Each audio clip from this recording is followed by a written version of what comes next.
Tidak ada yang berbeda Pak Ketua, data 2,3 juta harus diselesaikan. Basisnya adalah yang di BKN. Ini harus kita tuntaskan. Soal tes tadi Bapak sekalian, itu hanya formalitas. 100% mereka diterima. Jadi sekali lagi tes ini formalitas untuk mendata ulang, jadi Bapak 100% diterima. Cuman bagi daerah yang tidak punya kemampuan keuangannya, dia tetap standby di paruh waktu. Bagi daerah yang sudah punya anggaran cukup, dia pasti di penuh waktu. Jadi baik yang paruh waktu maupun penuh waktu 2,3 juta tadi pasti dapat NIP. Pasti dapat NIP. Makanya saya heran tadi banyak kasus di daerah, kadang manuver di daerah ini beda-beda. Oleh karena itu besok izin Pak Ketua, kami akan menyerahkan formasi. Besok akan dihadiri oleh hampir seluruh kepala daerah. Mohon Pak Ketua bisa hadir, menyampaikan di forum itu besok siang. Ya, para sekjen, para kepala daerah hadir. Besok Bapak silahkan, kan Bapak warning ini kan Bapak sampaikan ke para kepala, minimal sekda besok datang. Akan dihadiri oleh 1.300-an orang. Bapak sampaikan lagi. Kami sudah sampaikan nggak bosan-bosannya Pak. Tapi nggak di daerah ini memang lain-lain tadi. Tadi di Sumatera Utara cukup banyak. Saya minta Kanrek di Sumatera Utara bisa segera turun Pak. Nanti sudah turun ya. Nanti langsung dilaporkan habis ini. Saya sedih tadi Pak. Wah saya kayak mau nangis saya nih. Bukan, saya bayangkan, iya memang betul kejadian, ada orang jual sawahnya karena anaknya tadi untuk bisa jadi honorer, padahal honorer nggak seberapa, itu betul itu. Nah makanya nanti Bapak kita telusuri bareng-bareng, kasus-kasus tadi jika muncul tidak sesuai, harapan saya kita koordinasi dengan Diknas untuk dicabut, saya kira kita tadi. Nah soal BPKP nanti akan kita tingkatkan lagi, yang PU dan seterusnya. Terima kasih Bapak Ibu udah menyampaikan kasus per kasus banyak. Tapi izin Pak Ketua, 2,3 juta komitmen kita selesaikan bersama, termasuk NIP. Kalau memang NIP ini perlu segera diberikan, segera kita keluarkan, kira-kira gitu, supaya menghol pencalonan tadi. Ya, kira-kira gitu ya. Mungkin gitu ya Pak Anu. Nah, nanti dengan BKN kita koordinasi soal NIP nanti itu perlu waktu dan waktu tergantung kemampuan keuangan daerah. Kira-kira gitu ya. Nah Bapak sekalian, kita sudah minta SPTJM di kepala daerah. Tetapi memang di daerah ini variatif sekali responnya dan seterusnya. Kemarin soal formasi tadi baru kami rapatkan. Kita harus jemput bola Pak nanya. Daerah ini nggak ngusulkan. Bayangkan, kita sudah minta Pak Ketua, tadi sampai, kenapa ini ada kosong? Saya bilang tadi, kenapa bisa kosong formasi? Saya minta ditelepon lagi, saya bilang tadi. Yang kosong ditanya lagi ke sekdanya sama kepala daerahnya. Mereka kosong Pak, nggak mau ngajukan. Ada berapa daerah tadi ya? 14 daerah formasi kosong. Saya minta dijemput bola lagi, ditelepon. Teman-teman yang malah dimarahin sama mereka. Sama daerah itu. Oleh karena itu nanti izin Pak Ketua bisa datang besok Bapak sampaikan ini komitmen Komisi 2 dan kita untuk menyelesaikan, jangan diselip-selipin lagi karena aturannya udah jelas, mereka nggak bisa nyelipin. Tanpa ada di database BKN pasti mereka nggak bisa selip, berarti permainan ada di tingkat daerah. Nah gimana caranya permainan tidak ada? Mari Bapak cari rumus kami, kadang permainan lebih tinggi dibanding aturan yang bikin aturan ini ya. Baiklah sekalian, Pak Samsur Rizal tadi juga sama soal Satpol PP ini sudah kami urai dengan Kemendagri, insya Allah sudah ada solusi. Cuma ini karena tidak sabar, sepertinya muncul terus. Soal nanti saya minta Pak Abah menjelaskan soal ini ya. Formasi tadi soal Bapak tadi sudah sediskusikan. Saya minta dijawab tadi sudah selesai tapi formasinya belum keluar. Pasti di guru rata-rata Pak. Iya di guru. Nanti BKN kami minta menjelaskan. Dari Pak Ongku juga sama, saya kira masalah pegawai koperasi dan seterusnya SKTT, kalau dia tidak punya dapodik mestinya tidak bisa Pak Ongku. Ini menarik menurut kami di Sumatera Utara ini tidak ada dapodik, kalau betul mereka tidak ada dapodik mestinya tidak bisa diangkat jadi guru. Nanti kami akan minta penjelasan dari dari BKN. Ini rata-rata di Sumut tadi termasuk NIP dan seterusnya. Data kami setuju Pak, data ini kita berbagi soal TNI Polri. Jadi ini kami sedang urai Pak untuk terkait dengan resiprokalnya, maka di RPP-nya nanti akan kami tuntaskan. Terkait dengan Pak Mardhani Alisera, ya tadi ada masalah tadi soal jabatan apa tadi? Yang di Bekasi, analisis kebijakan. Analisis kebijakan ini memang harus ada kemampuan teknis. Tapi kalau memang kemampuan teknis harus dihapus, ini kan sudah 2 kali muncul di rapat bersama Komisi 2. Ya, kalau memang ini sudah dihitung Bapak sekalian, tidak perlu surat kemampuan teknis dan nanti akan menghilangkan kemampuan teknis, ya perlu kita bahas bersama Pak Ketua. Di forum ini tentu harus dihitung. Kami tidak ada kepentingan yang lain kecuali menjaga kualitas dari mereka yang diterima. Kemudian terkait dengan sama SKTT tadi Pak Mardhani Alisera, kemudian ya ini setiap daerah punya interpretasi yang kadang di luar aturan yang sudah kita buat. Progres THK 2 ini mestinya sudah jadi prioritas kita. Jadi nanti Pak Amin THK 2 pasti masuk ini, tidak mungkin tidak. Jadi kadang penerjemah di lapangan ini, kadang memainkan tafsir sehingga untuk mengeruk keuntungan. Kami ingin sampaikan kepada teman-teman, seluruh THK 2 pasti kita selesaikan di 2024. Begitu juga yang masuk database. Jadi teman-teman tidak perlu melakukan lobby, karena kalau database ada pasti diselesaikan dan teman-teman honorer pasti mendapatkan NIP. Tinggal apakah paruh waktu atau penuh waktu, kira-kira gitu. Di luar data BKN tadi masih menjadi PR yang nanti akan kita selesaikan bersama. Kami silakan Pak BKN untuk menyampaikan hal teknis tadi. Terima kasih Pak Menteri. Mohon izin Pak Pimpinan, ada beberapa yang perlu kami tambahkan terkait dengan apa yang disampaikan oleh Pak Menteri yang berkaitan dengan pertanyaan Pak Junimat tadi. Jadi untuk kasus Madinah dan 5 kabupaten kota di Sumatera Utara, Pak Pimpinan, itu sebetulnya sudah kita tindaklanjuti. Jadi kita sudah koordinasi dengan Polda Sumatera Utara, sudah ditetapkan tersangkanya, kepala dinas dan pejabat yang terkait. Bahkan BKN pernah menerima surat dari pimpinan DPRD Provinsi Sumatera Utara, agar mereka yang kemarin diluluskan karena SKT itu memang nilainya 30% itu dibatalkan. Tapi sampai sekarang kabupaten tersebut tidak membatalkan, maka kami mengambil tindakan mereka tidak kita tetapkan nomor NIP-nya dulu, kita hold. Karena ini belum selesai. Yang lainnya tetap jalan. Ini dari sebagai bentuk pertanggungjawaban agar tidak menjadi kegaduhan. Sementara mereka sebetulnya kalau dilihat dari nilainya itu sebelum ada SKTT itu memang di bawah dari mereka yang seharusnya lolos karena mungkin SKTT-nya tidak bagus. Jadi ini yang pertama. Yang kedua kaitannya dengan kebocoran soal, kami sampai saat ini belum menerima pengaduan Pak Pimpinan. Karena soal itu sebetulnya sudah dieksekusi oleh BSSN. Jadi kami membuat bagaimana caranya supaya soal itu betul-betul aman dan pada saat itu dilakukan seleksi itu betul-betul hanya dari pihak-pihak BSSN dan pembuat soal yang tahu, yaitu konsorsium dari perguruan tinggi yang ditunjuk oleh Pak Menteri Pendidikan dan Kebudayaan. Kemudian yang ketiga, sewa laptop. Memang kita sewa laptop, tidak mungkin kita mempunyai laptop tersendiri yang jumlahnya di beberapa titik lokasi sampai ribuan itu, maka kita sewa. Tapi pada prinsipnya kita akan memformat ulang.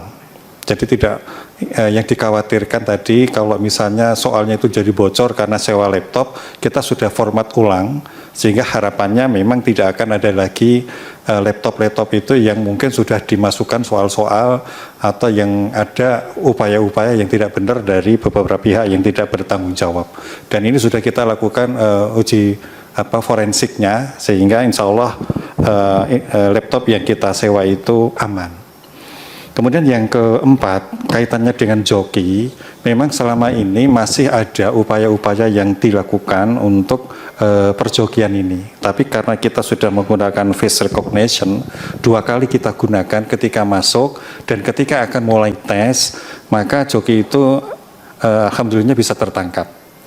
Nah, sehingga kalau misalnya tadi ada kembar 2 itu by system sebetulnya bisa kita tangkap karena kembar pun mesti ada bedanya ya, ada bedanya.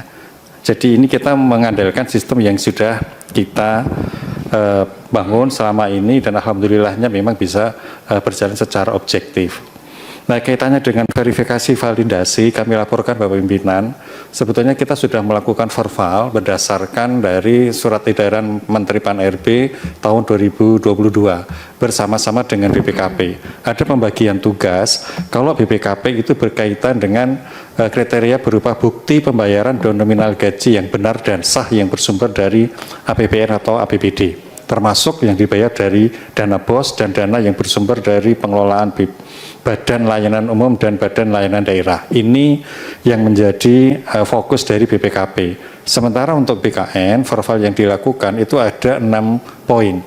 Yang pertama SPTJM, kemudian yang kedua SK pengangkatannya sebagai tenaga kontrak atau non-ASN, kemudian kita lihat masa kerjanya, apakah sudah bekerja paling singkat 1 tahun pada 31 Desember 2021, kemudian usianya paling rendah 20 tahun dan paling tinggi 56 tahun pada 31 Desember 2021.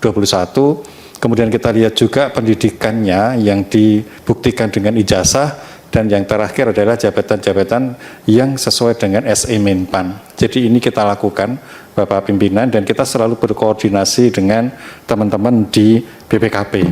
Sehingga profil ini harapannya nanti untuk memastikan bahwa yang bersangkutan itu betul-betul memenuhi syarat untuk diangkat menjadi P3K.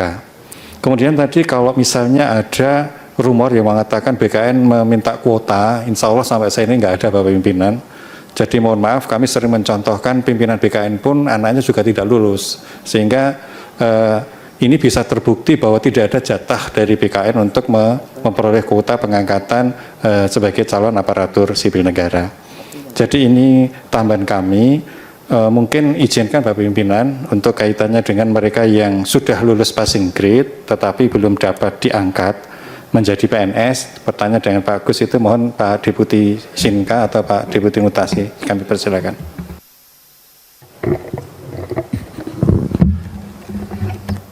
Terima kasih Pak Kepala. Mohon izin Pak Menteri, Pak Ketua. Assalamualaikum warahmatullahi wabarakatuh. Dapat kami laporkan terkait dengan kasus yang tadi disampaikan oleh Pak Gus Pardikaus bahwa ini adalah pengangkatan P3K guru pada tahun 2021, Pak. Jadi pengangkatan guru P3K guru tahun 2021 itu menggunakan sistem UNBK, sistemnya Kementerian Dikbud. Nah, pada saat itu memang formasi untuk gurunya belum ditetapkan pada saat seleksi dilakukan. Sehingga mereka kemudian mengikuti seleksi dan lulus passing grade yang sudah ditetapkan. Nah, jumlah yang sudah lulus passing grade tadi karena formasi ditetapkan belakangan, maka kemudian mereka tidak semua yang lulus passing grade tadi bisa diangkat. Nah, yang formasinya memang tersedia dan gurunya ada yang juga lulus, maka mereka kemudian diangkat. Jadi pengangkatannya pada saat itu adalah berdasarkan guru yang lulus passing grade dan dia mengajar di sekolah itu, maka mereka diangkat. Guru yang kemudian datang dari sekolah lain, tapi dia mengambil formasi di sekolah itu, maka dia masuk dalam kategori P1. Nah, berapa jumlah P1? P1 itu artinya mereka sudah lulus passing grade, tetapi belum bisa diangkat pada saat itu, di tahun 2021. Jumlahnya pada saat itu adalah 193.954 orang, seluruh Indonesia. Jadi, tetapi kemudian ada kebijakan pada saat di tahun 2022, kebijakan Pak Menteri, maka mereka-mereka yang sudah lulus P1 tadi itu diprioritaskan untuk diangkat di formasi 2022. Tidak perlu tes lagi.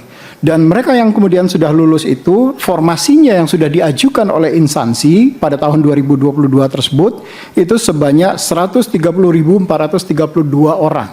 Itu sudah diangkat, yang dia tidak perlu lagi mengikuti tes di tahun 2022 karena formasinya sudah diusulkan oleh instansi.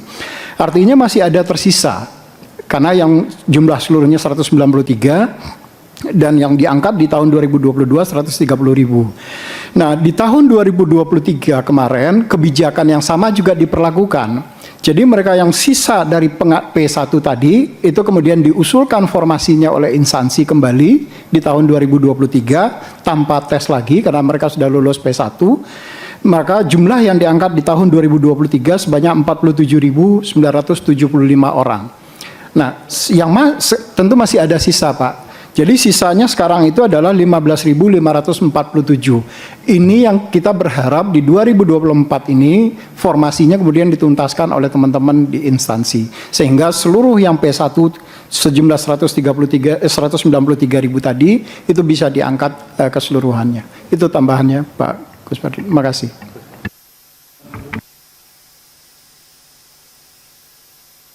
Baik, makasih. Izin Pak Ketua, sebelum saya lanjutkan Pak Abbas, saya minta silakan. Baik, makasih. Izin Pak Pimpinan dan Bapak Ibu sekalian, Pak Menteri. Jadi yang pertama mungkin yang Bu Rosi tadi, bahwa seluruh warga negara kan memang memiliki hak untuk bisa melamar jadi ASN. Jadi kalau kita melarang malah kita melanggar undang-undang. Namun kami ada Permen 62 Bu 2020 yang memungkinkan tadi penugasan dosen PNS ke swasta. Jadi ada penugasan di luar instansi pemerintah dan di dalam instansi pemerintah. Yang penting dari Dikbudnya nanti ada penugasan ke perguruan tinggi yang bersangkutan. Jadi kami sudah siapkan Bu di Permen 62 tahun 2020. Koordinasinya sama siapa itu Pak?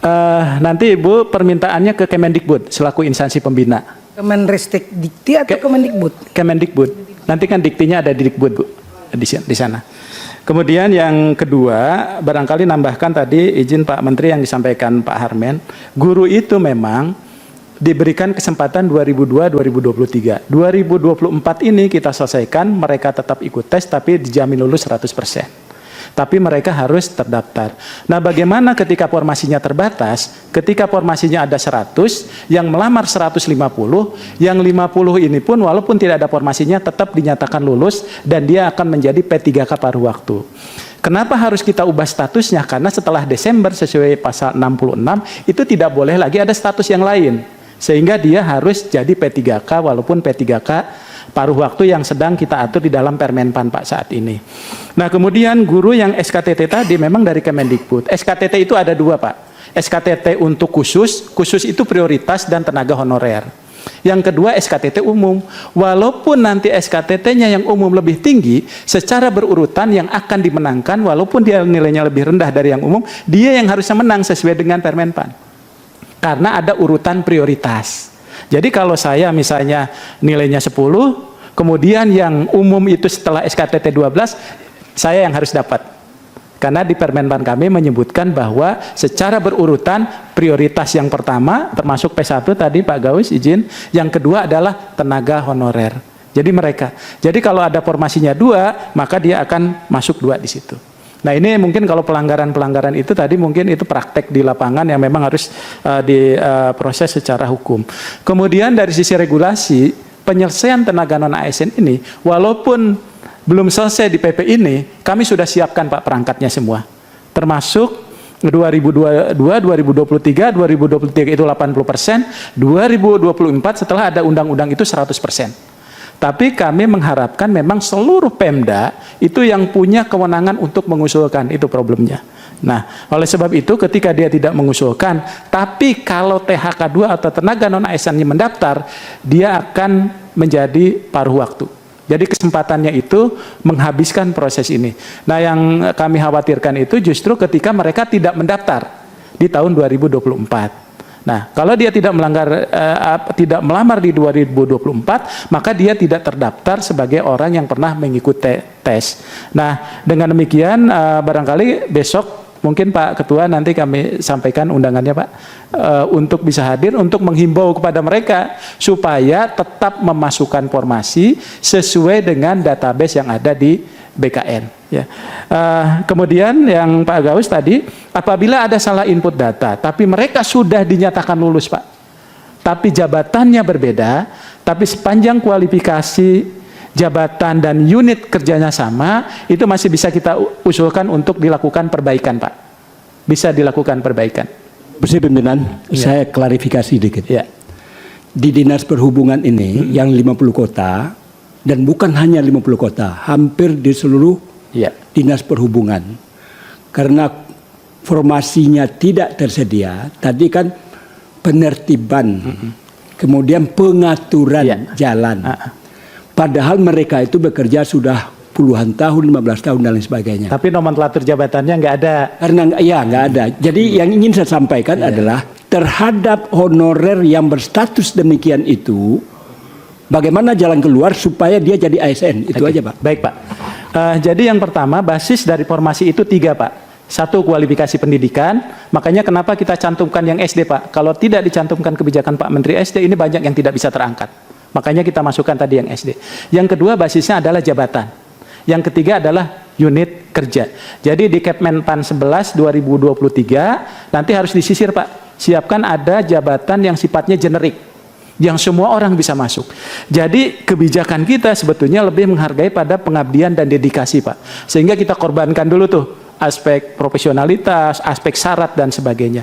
SD pun Pak itu hanya diperuntukkan bagi tenaga non ASN Pak Ketua, Pak Gawis. Jadi bagi mereka yang umum dia wajib memenuhi syarat paling kurang SMA atau S1. Jadi ini hanya limitatif untuk tenaga non ASN. Barangkali itu Pak Menteri sebagai tambahan. Masih. Ya baik, jadi sebenarnya linear Pak keputusan yang kami buat. Bahkan Pak Ketua waktu itu menyampaikan kan banyak yang nggak lolos kalau lulus SMA, maka kita bikin sekarang SD supaya yang masuk database BKN bisa kita selesaikan. Ini semua afirmasi karena Bapak waktu itu memutuskan bersama Komisi 2 agar ini terangkut semua. Kira-kira begitu. Oke. Baik Mas. Cukup ya. Baik. Ketua, izin Ketua mau menyampaikan ini sebelum ditutup. Oh ya, silakan. 8.000 berkas. Berkas 8.000. Saya ada juga tapi nanti belakangan aja. Terlambat. Silakan Pak Anggo. Ya Pak Ketua, lupa saya dari Bu Rosi tadi. Ah, Jadi Bu Rosi, ini masalahnya tidak hanya perguruan tinggi tapi juga di swasta. Ini kiai, guru Katolik semua komplain ke kami karena kebijakan di Diknas itu memberi ruang swasta ikut P3K. Sehingga mereka kemudian pindah ke perguruan tinggi negeri. Sehingga mereka yang telah dibina jadi kosong. Nah harapan kami nanti ini juga ngundang Diknas Pak Ketua untuk menyampaikan ini kembali. Baik. Terima kasih. silakan. 8.000 kasus.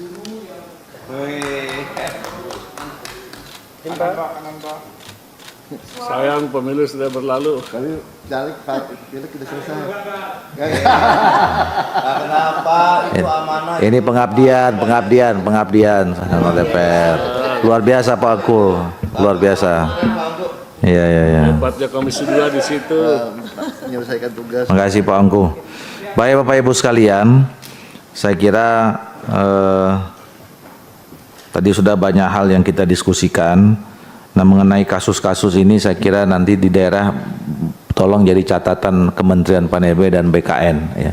Jadi tidak hanya dijawab secara lisan di sini tapi juga ditindaklanjuti di tempat-tempat yang tadi disebutkan itu. Mungkin itu cuma hanya simptom saja ya, gejala gunung es yang mungkin di tempat yang lain juga banyak kasus seperti itu ya. Dan hati-hati itu kalau nanti menyelesaikan soal yang tadi itu. Karena yang paling bertanggung jawab adalah yang menseleksi dan menerima. Ya, kalau tenaga honorer atau apa itu ya, yang penting buat mereka lulus. Nggak mungkin mereka melakukan itu kalau nggak ada yang nawarin. Nah, jadi kalaupun mau dihilangkan yang sudah lulus itu dengan cara yang begitu, itu harus betul-betul dicek. Memang dia lulus karena pakai pendekatan itu saja, atau mungkin ada juga yang tadi saya katakan dia secara pasang grade lolos, cuma karena khawatir yang lain pakai begituan dia pakai gitu juga. Nah ini itu bahayanya ini. Tapi yang paling tanggung jawab adalah oknum-oknum yang melakukan praktek-praktek yang tidak bertanggung jawab seperti itu. Nah bagi Bapak Ibu sekalian, kita punya 5 kesimpulan, tapi di luar 5 kesimpulannya ada 2 hal Pak catatan. Yang pertama tadi kami menunggu nanti draft rancangan peraturan pemerintahnya ya.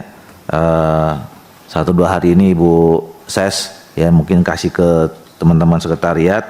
Yang kedua tadi bahwa komitmen kita adalah menyelesaikan seluruh masalah tenaga honorer yang mungkin tahap pertama ini baru 2,3 juta.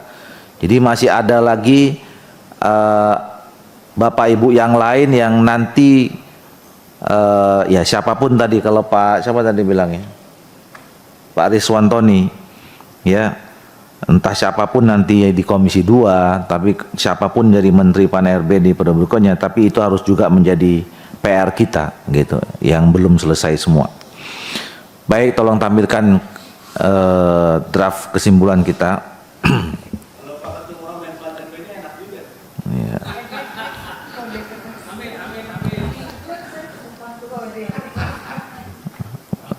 Mau buka puasa nih Bu Reka, ditungguin sama menterinya Bu Reska.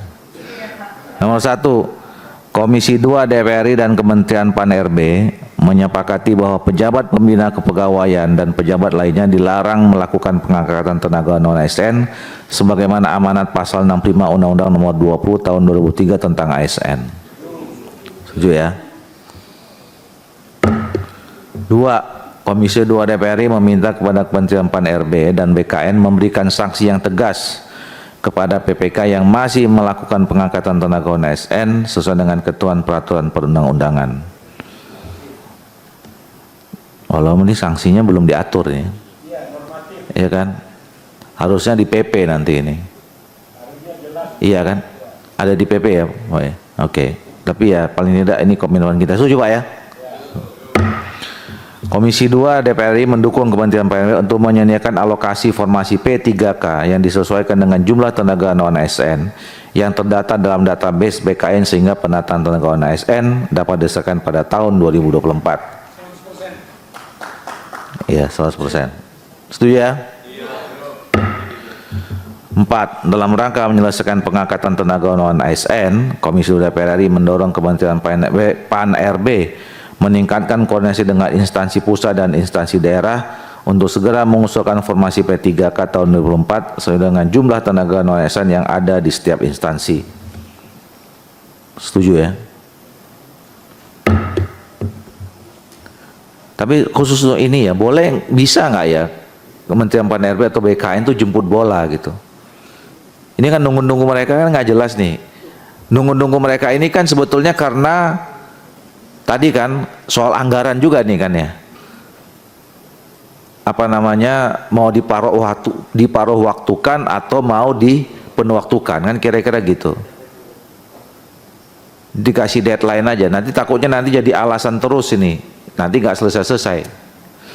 Catatan aja. Nomor 5. Komisi 2 DPR RI meminta BKN segera menyelesaikan proses penetapan nomor induk pegawai atau NIP P3K tahun 2021-2023 terutama bagi peserta yang merupakan tenaga honorer yang telah terdata dalam database BKN agar segera bekerja dan mendapatkan penghasilan.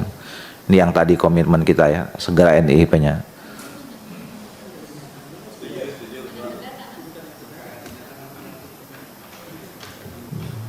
Ada komentar? Pimpinan, jadi kan kita sekarang verbal juga ya Pak Pimpinan ya. Jadi verbal itu memang kemarin ada beberapa yang sengaja dimasukkan oleh instansi, sebetulnya dia tidak memenuhi kriteria yang saya bacakan menurut SMN PAN tadi, sehingga verbal itu nanti hasilnya ada yang tidak memenuhi kriteria. Nah, apakah yang tidak memenuhi kriteria juga akan kita angkat, padahal sebetulnya mereka itu justru harusnya tidak dimasukkan gitu loh, pada saat itu kan kita belum verbal. Tapi datanya namanya masuk dalam 2,3 juta? Masuk, iya. Masuk? Iya. Tapi kalau kita verbal hasilnya, mohon maaf, mungkin dia sebagai driver, sebagai pengaman dan sebagainya itu sengaja dimasukkan karena dari instansi itu yang penting masuk dulu. Sementara yang tertib, instansi yang tahu bahwa itu sebenarnya enggak, itu malah jadi enggak diangkat. Ini jadi masalah. Makanya yang nomor 3 tadi sebetulnya yang memenuhi kriteria dan yang lulus. Yang nomor 5? Termasuk nomor 3. Nomor 3?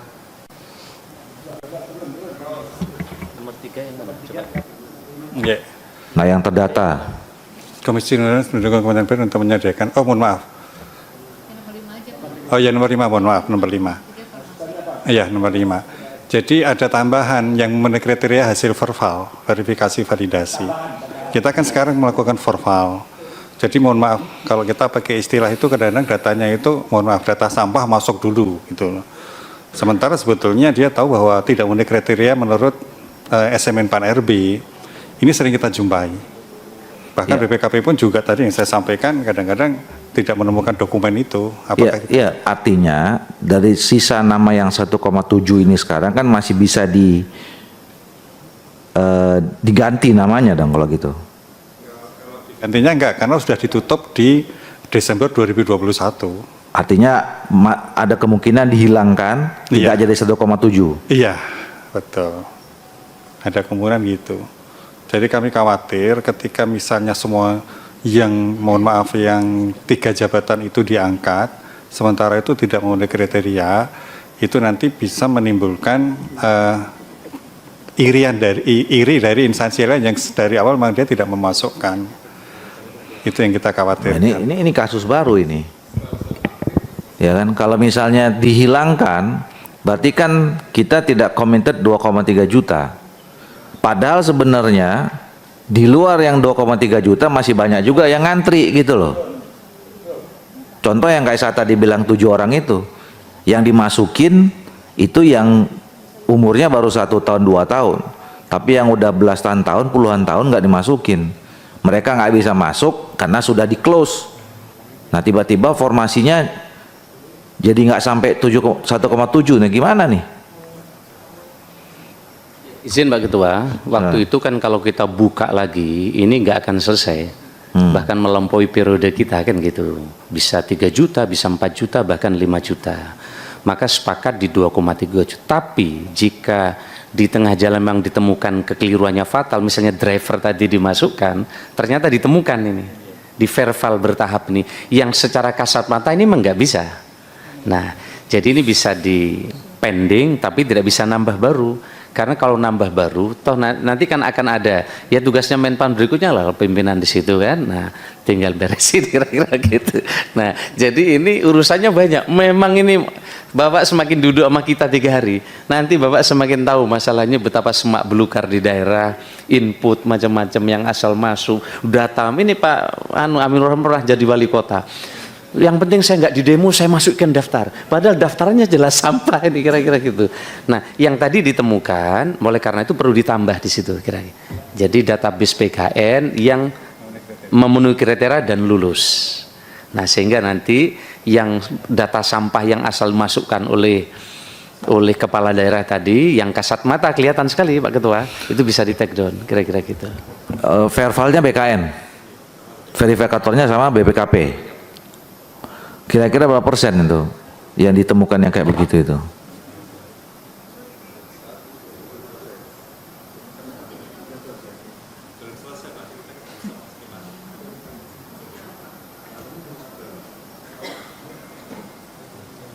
Nyampe 5% nggak?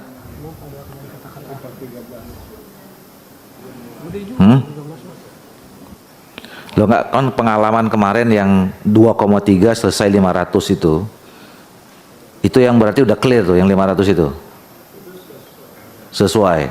Nah dari 1,7 ini kan, atau sederhana gini, udah berapa kasus yang didapat?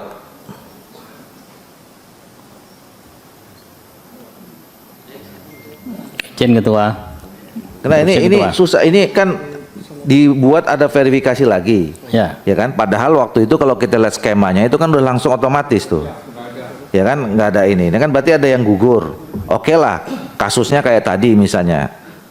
Nah itu kira-kira berapa persen? Nanti kalau misalnya kita nggak punya data yang pasti, ya ini buka lagi peluang untuk banyak cawe-cawe lagi nanti. Nih ada orang masuk lah, inilah segala macam kan gitu. Silakan Pak Amin. Terima kasih Ketua. Mensikapi dinamika yang ada di internal BKN ya, saya mendapatkan laporan dari beberapa daerah yang sudah dinyatakan memenuhi syarat lulus tes CAT sampai tes-tes yang lain. Itu pemberkasan itu sebetulnya BKN sudah membuat norma yang cukup ketat ya, sehingga di situ setiap seleksi itu tidak semua 100% bisa terbit NIP-nya. Itu fakta. Jawa Timur kemarin itu cukup signifikan menurut saya. Ya, pada waktu kunjungan kerja kemarin ke sana. Sempat saya klarifikasi. Persoalannya apa? Ternyata dari daerah yang diminta oleh BKN melengkapi, mencukupi semua persyaratan untuk terbitnya NIP itu juga menjadi persoalan tersendiri Ketua. Jangan-jangan ini ada ruang gelap lagi, kesempatan memenuhi, mencukupi persyaratan terbitnya NIP ini. Mohon maaf, ini ada di daerah, karena dari BKN menurut saya sudah cukup firm itu ya, tapi di daerah Ini dari sisi ini, belum lagi dari sisi formasi. Nggak salah kalau Pak Menteri hari ini ada 16 daerah atau berapa daerah yang nggak ngajukan formasi. Itu ada unsur kesengajaan Ketua. Maka saya setuju sanksi ini harus tegas diatur di RPP itu nanti juga menjadi bagian yang memberikan efek jerah pada daerah. Saya kira itu Ketua. Terima kasih. Iya.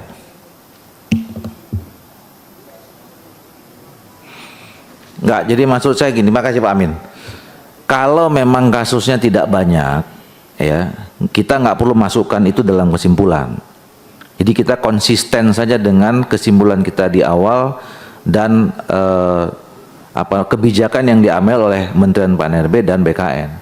Bahwa kemudian di tengah jalannya ada 1-2 kasus deviasi, ya apa boleh buat gitu. Tapi kalau nanti kita cantumkan itu jadi excuse gitu loh.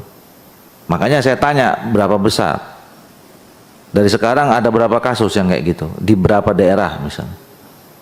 Ada 10? Silakan Pak Soeharto. Ya, mohon izin Pak Ketua. Kalau sampai penerimaan sampai dengan 2023, karena memang yang mendaftar itu sesuai dengan kualifikasinya, mereka kemudian sampai dengan 2023 belum ditemukan kasus itu. Tapi dari database yang masuk ke kami di dalam database BKN, itu ada jabatan-jabatan seperti pengemudi, kemudian ada pramubakti atau cleaning service yang juga kemudian dimasukkan oleh teman-teman di instansi. Nah jumlahnya ini mencapai hampir 20%-an, sekitar 20%-an.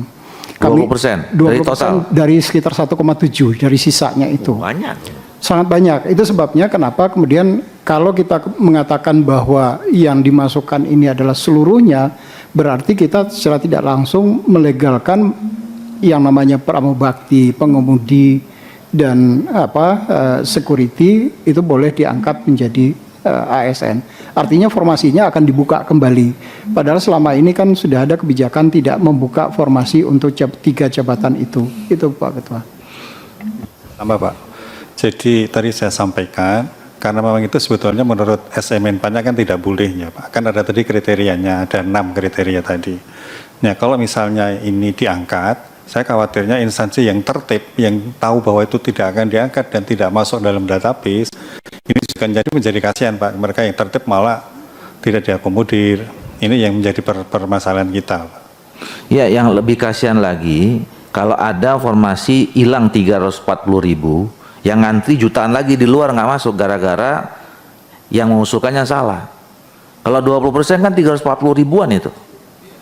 Gitu. Nah, sementara tadi itu ada 8.000, ada berapa ribu, tempat saya ada 7 orang. Ya. Yang nggak bisa masuk gara-gara kena kita close, tapi ternyata ada 340.000 yang terbuang formasinya gitu. Ini yang harus kita ini. Banyak loh itu Pak Menteri, 340.000 itu.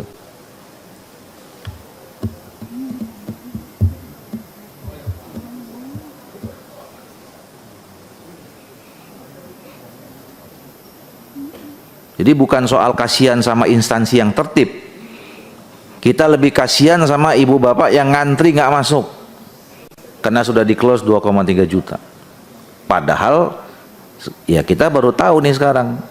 Ada 340.000 yang kemungkinan hilang tak terangkat.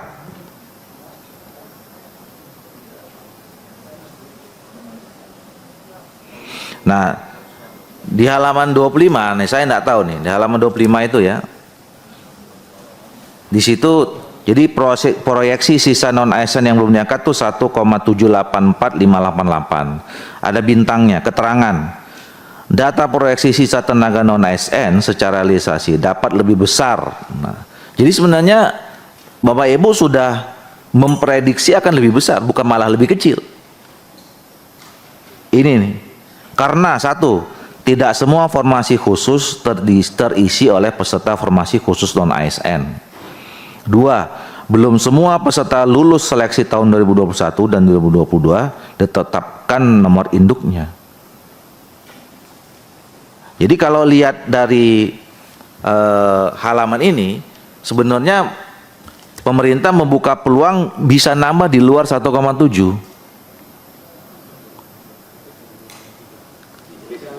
tetap dalam 2,3 gitu. Nah, tapi faktanya sekarang ada kemungkinan hilang 340.000.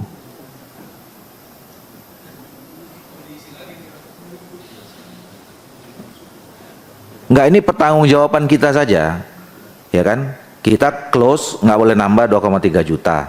Tapi ternyata ada yang formasi 340.000 yang kosong.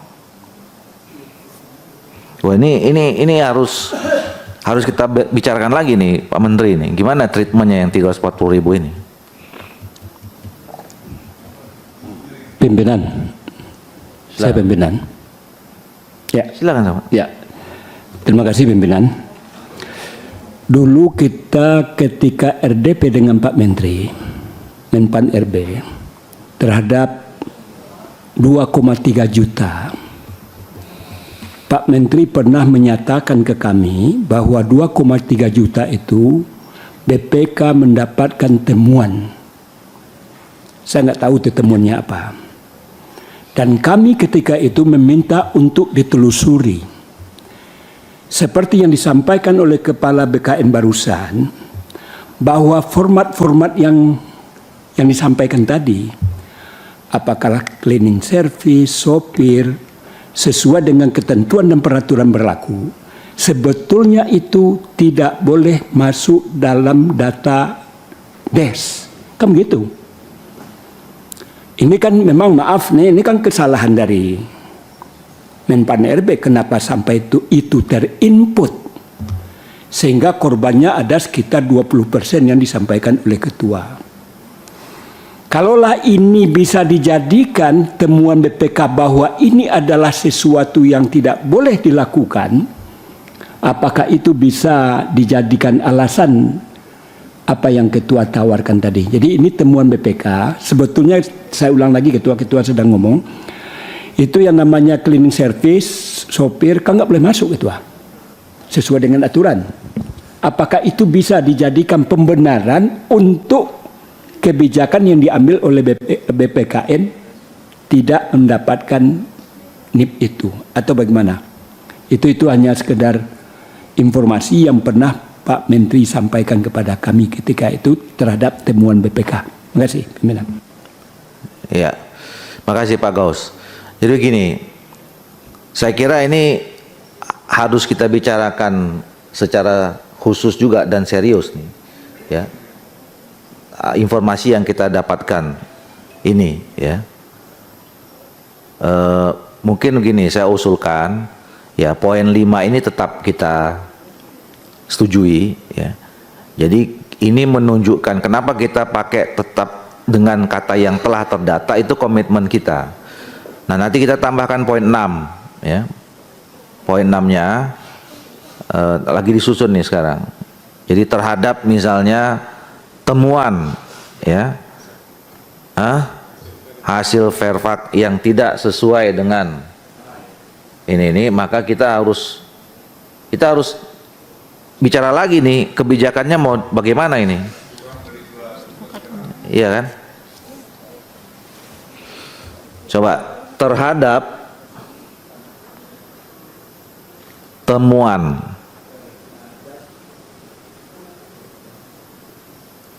hasil verifikasi faktual, verifikasi dan validasi yang dilakukan oleh BKN dan BPKP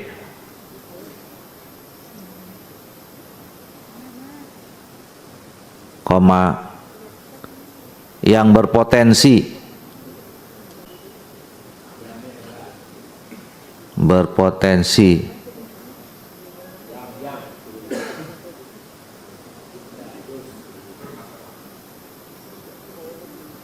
kehilangan sekitar 20% dari 2,3 juta 1,7 ya, dari 1,7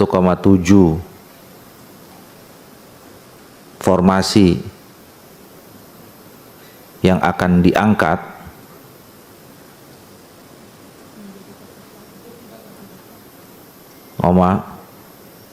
Komisi 2 DPR RI dan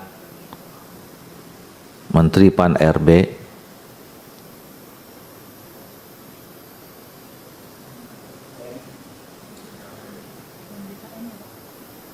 ya, dan BKN. Jadi danya satu aja, DPR RI, Menteri Pan RB dan BKN.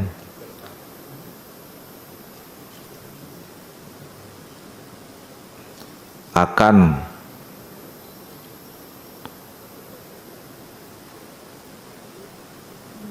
membahas lebih lanjut pada raker berikutnya.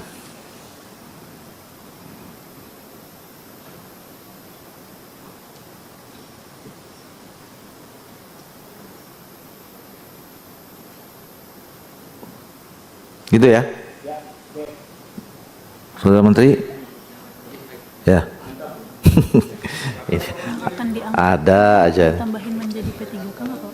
Kenapa? Diangkat menjadi P3K. Apa? Yang akan diangkat menjadi P3K. Kan itu 1,7 juta formasi yang akan diangkat. Oh ya. Apa gitu? Yang akan diangkat menjadi P3K atau ya? 1,7 formasi yang akan diangkat menjadi P3K.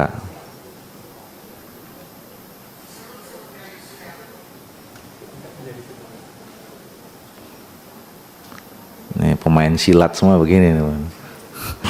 Yang akan diangkat menjadi P3K.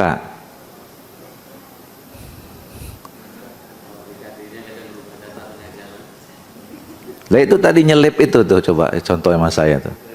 Kenapa? Selip katanya. Ketua, Setuju. boleh minta contoh nggak Ketua? Contoh. Iya, Contoh. itu yang selip-selip tadi, Tadi udah kan itu ditemukan apa daerahnya? yang verbal itu.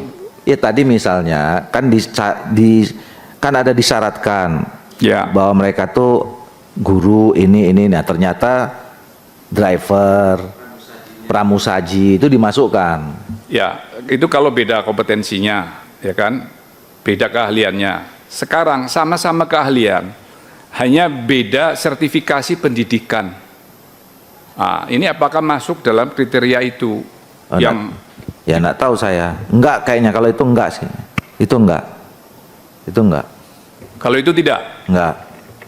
ya sudah. Kalau tidak nanti saya akan suarakan ini di daerah, karena di dapil saya ada yang bermasalah. Boleh. Nanti kita bahas itu. Bapak kumpulkan aja data, nanti kita raker berikutnya nanti kita bahas. Siap. Ah. Terima kasih Pak. Oke, setuju ya?